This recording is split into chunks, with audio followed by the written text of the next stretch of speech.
Pričakujem pa, predsednik, če ste toliko človek tukaj pred vsemi, da se mi opravičite, ker ste odregnil moj priimek. Sam to. Ker ne vem, prvo pogledajte priimek vaše ministrice za Slovence po svetu, ki je ali ne vem, kako se piše, pa nikoli nobeden ni omenil, da je tu kakšna napaka, ali pa da je tu sporno, ali pa da je tu žaljivo, ali ker se ni spremenila slovenski priimek. Jaz sem se rodil tako. In če vi ne verjamete v tistem, kar ste govoril, da sem si ga jaz spremenil, jaz sem ga nisem nikoli spremenil, jaz sem se rodil s tem priimkom in sem ponosen na ta priimke. Priimke je bila glavna znamka že.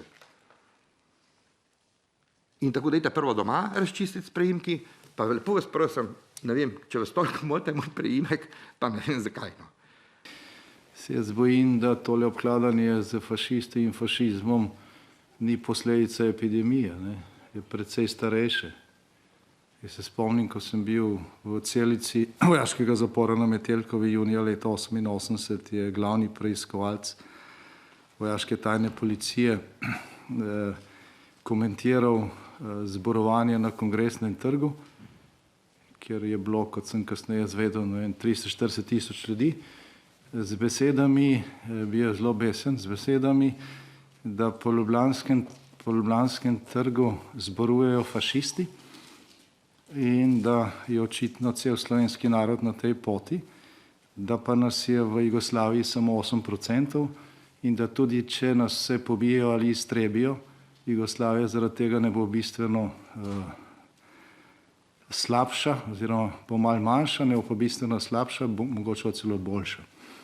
Torej, to obkladanje s fašisti ima daljšo zgodovino. Fašist je bil vsak, ki je nasprotoval partijski diktaturi in pač nekateri se teh navad še tudi v 21. stoletju niso znebili. O tem pričajo to citati, ki ste jih povedali. Drugače, jaz nisem nikoli komentiral ali pa vas obtožil, da ste vi spremenili priimek. Jaz sem reagiral sem na vašo izjavo.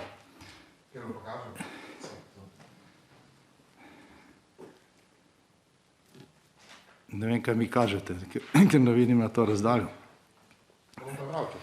Ampak poznam zgodovino trpljenja Primorcev pod fašizmom. Poznam konkretne primere ljudi ali pa družin, ki so uporabljale priimek Bandelj, potem so pa ga v času fašizma spremenili v Bandelj. Ja, zdaj se mi zelo oddaljujemo od teme. To ne velja samo, bom rekel, za tiste, ki so v vašem primeru to naredili, tega niste vi naredili, jaz vem, da ste se rodili s tem priimkom, je pa seveda, bom rekel, nespodobno, da nekdo opleta z iztrebljanjem.